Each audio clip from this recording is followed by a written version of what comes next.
just arrived at Ivanhoe Crossing. It's still flooded, so we can't cross it. So what we're going to do is we're going to send the drone up.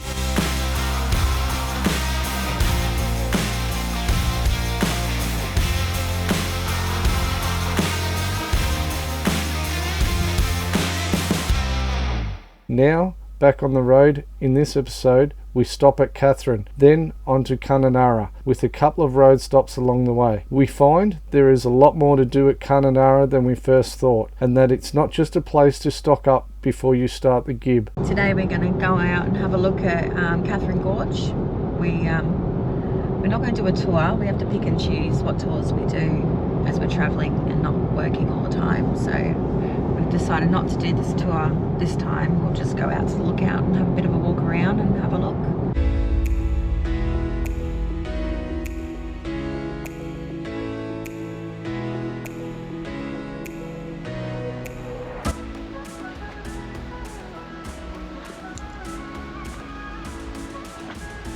Here comes Julie doing her favourite exercise, walking steps.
Good morning. We've just stopped at a gravel pit halfway between Katherine and Kununurra.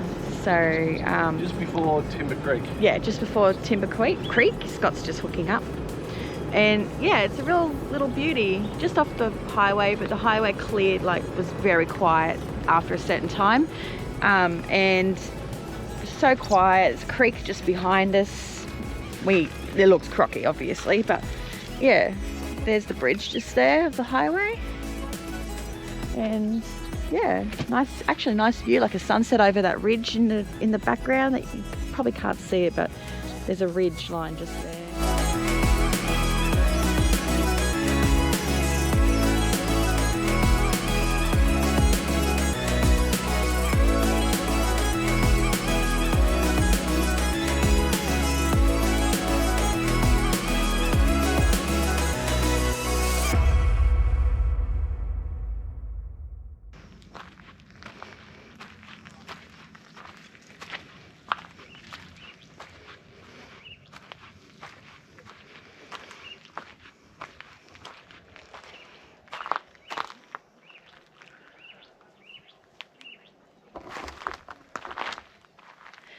Gotta love a free camp on the side of the road, I tell ya.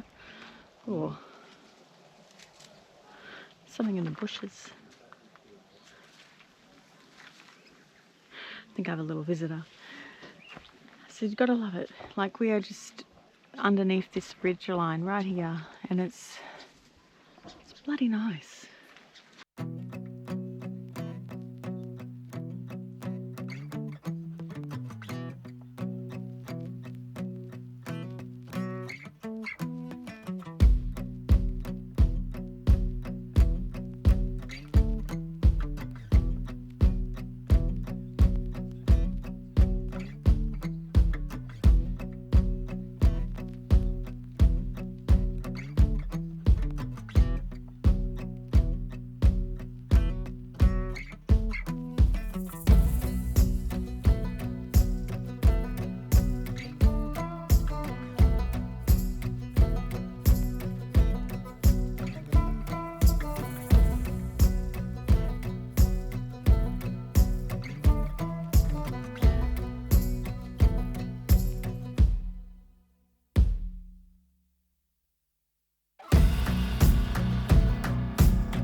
So after 12 months, this was one of our major spots to come to, and we finally made it.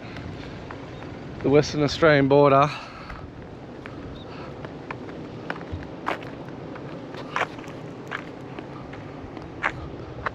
We're here, Dale. We did it!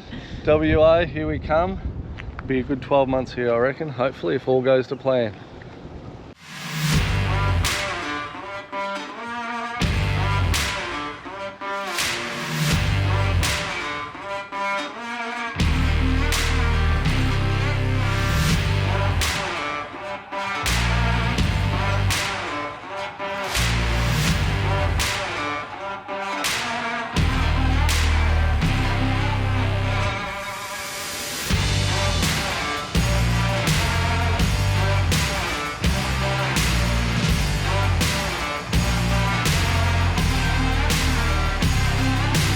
All this water's gushing down. It's all coming from Lake Argyle, where we've seen the water coming out of the spillway. It's flowing out so far. It's unreal to see.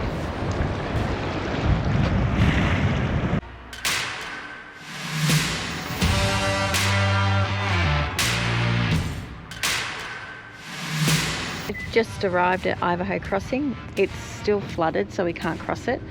So what we're going to do is we're going to send the drone up and get some overhead footage of it running across the road. Kind of spewing, can't go across it, but that's okay. We're here and we're having a look.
On our way to Butterfly Caves in Kununurra. Got to do a bit of a four-wheel drive track to get to it.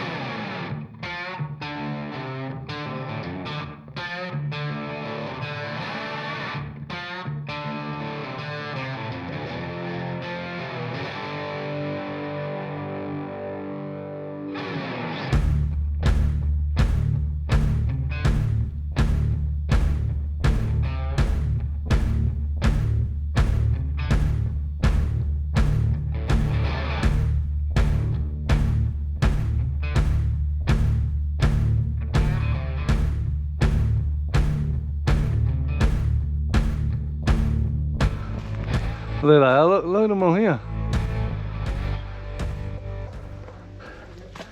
Can you see the butterflies? So we're coming to have a look at butterfly caves. And they're everywhere.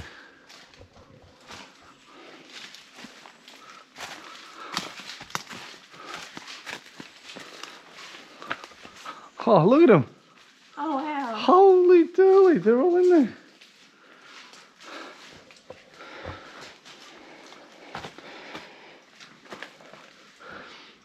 And the snake skin, by the way, just saying.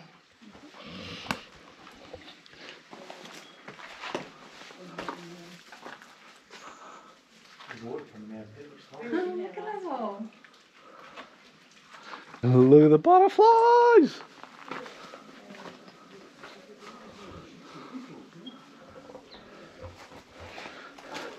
Can you see all the butterflies flying around? This is called Butterfly Caves. I'll get closer against the wall. Look.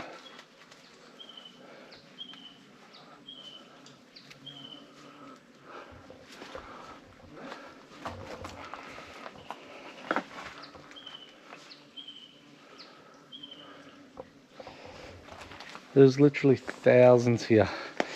And there's a little cave. And I just went into the cave. Or started to.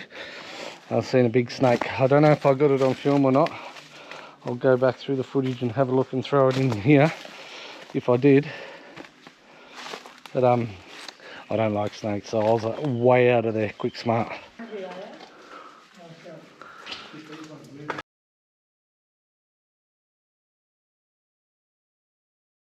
Oh, there's a big snake in there. What? There's a big snake in there. Can you see it? Yep, I'm out of here. Up against the back wall. It was big. But yeah, definitely interesting to come out and have a quick look. I think it's taken us about a 20-minute drive from Kununurra. And now there was a 4-wheel drive track in. So we'll go back out now, leave them to doing their thing.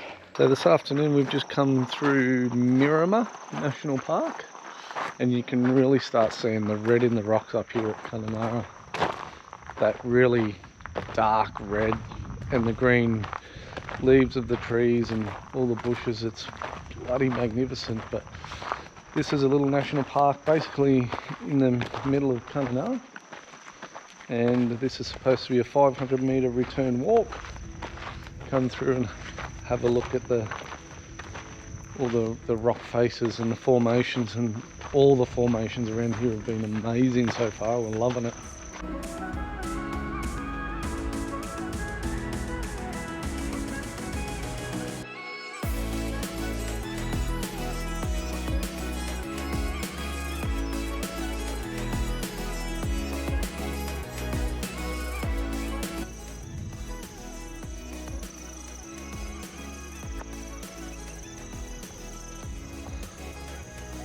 So we're just at the end of the walk already, and you're rewarded with even more beautiful views, and you can see out to Kununurra through the gap.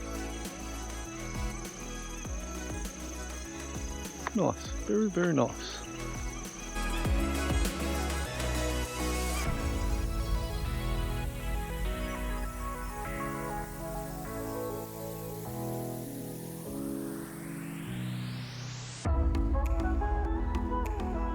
So in this national park there's a few different walks. There's a 15-minute loop that we're doing now. There's another one where you can go up to the top there, and then there's another like 2-3 hour walk you can do as well. So it's quite nice, very handy to be able to do a few little different walks. You can spend as little as you want in here or as long as you want. It's a beautiful place. Before tackling the bone-crunching Gibb River Road, we left the van at Kununurra, grabbed the swag to do an overnight stay along the Karunjie track. Like the Gibb River Road, this is also an old stock route that would end at Windam, once a bustling town that had the biggest meatworks in the southern hemisphere, and would supply beef to all of England. Although you can do this track in one day, we wanted to take our time. So we stopped on the dry mud flats and set up camp. This adding to yet another awesome experience I will never forget. Yeah, so this is the Karunjie track just here. Scott's airing down. That's the Pentecost just over there, and you keep going that way for the Gibb River Road, which we'll do next week. And we're going to stay a night on the mud flats in our swag, and then go out to Windam, have a look around, back into Kununurra, stay there for a few days to get ready for the Gibb, and then hook up and head that way.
just stop for a second. Julie's going to put the roast in the oven.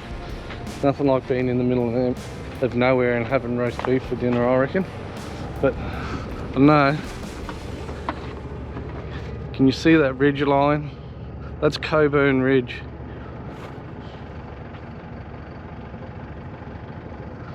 It's a friggin' beautiful little drive. We've only been going for about 10, 15, maybe 20 minutes. But we're going to make our way to some mud flats, and I think that's where we're going to camp the night. So we're in the middle of absolutely nowhere. But the Karunjie track, it's basically a right turn at the Pentecost River, and then you follow the track through and you end up out at Windam. So that's, yeah, just a little bit of adventure we've decided to take, have a look around, and so far it's been bloody worth it. And like I said, it's only been 10 or 15 minutes.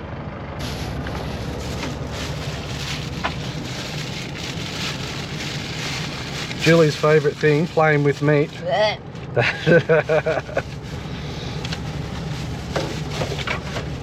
it's just a beef roast, put it in a bag and in the oven.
Talk about in the middle of nowhere, mud flats,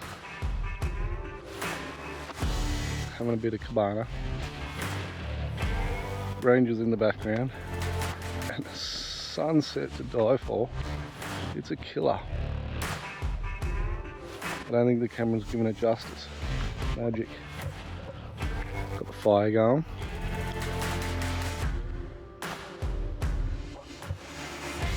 Yep. I reckon I can sleep here tonight.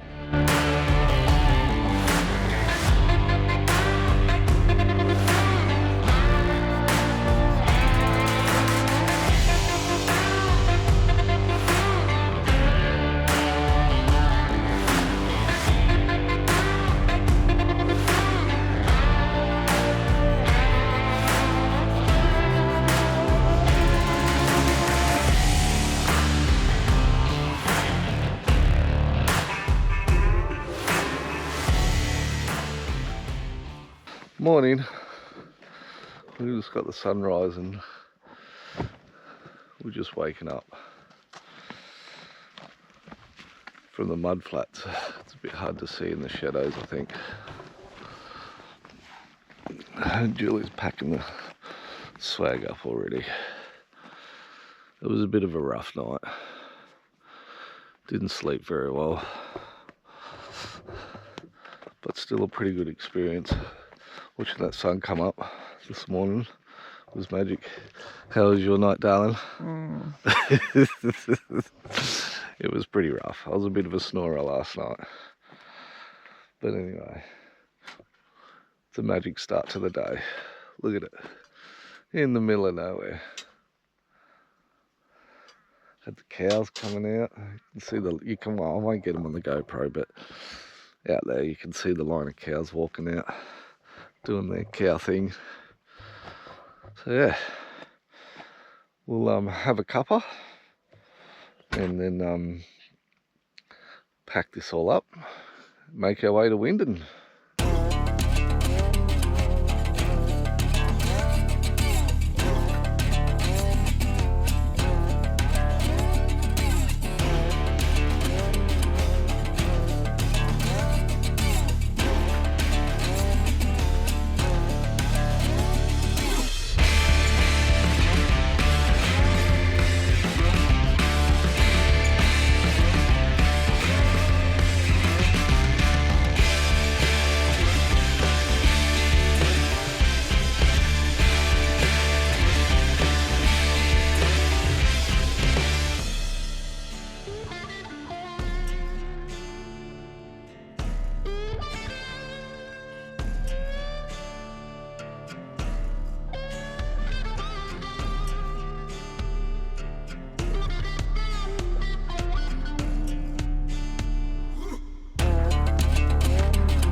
So we've just finished up off the Karunjie track.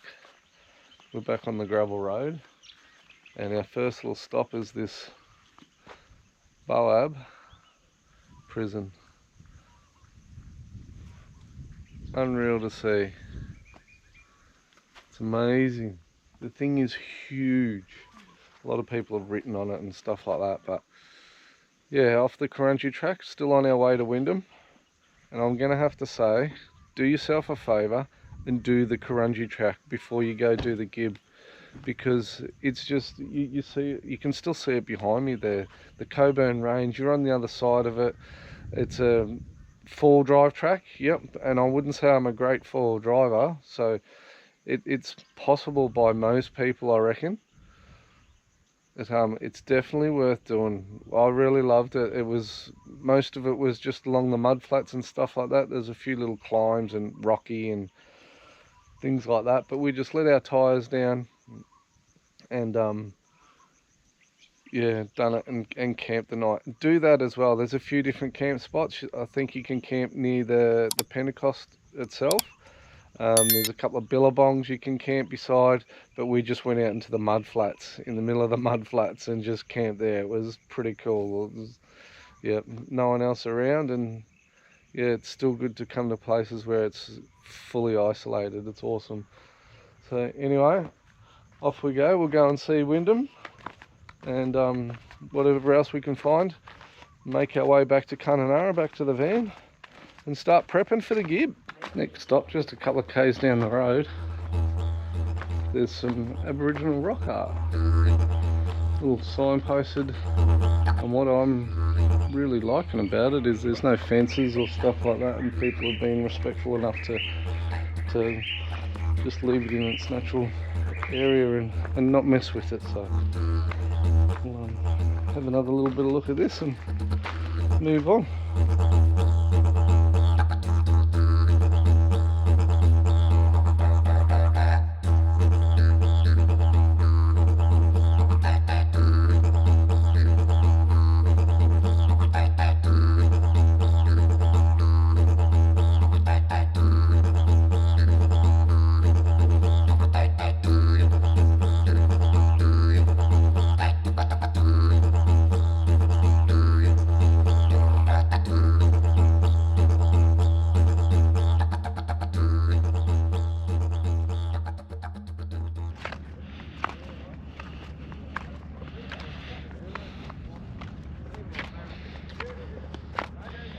is Windam Jetty. So turns out Windam started in about 1880, and they had a big meatworks here and a few other little things, but now she's just about all over Red Rover. There's not much left of Windam.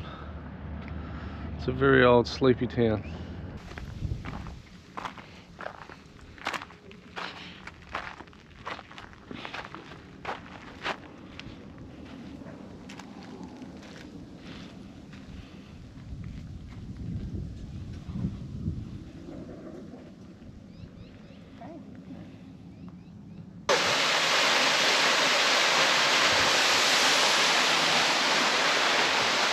So we've just finished off a little Karunjie trail. We left Windam and we've stopped here for a quick look at Molly Springs.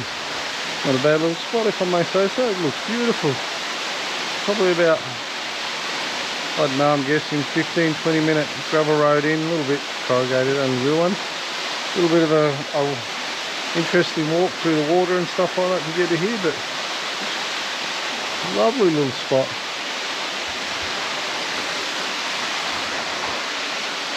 Good way to finish off our trek. So the next time you see us, we'll probably be at the sign for the Gibb. We'll start the Gibb, and that's in a few days, so giddy up.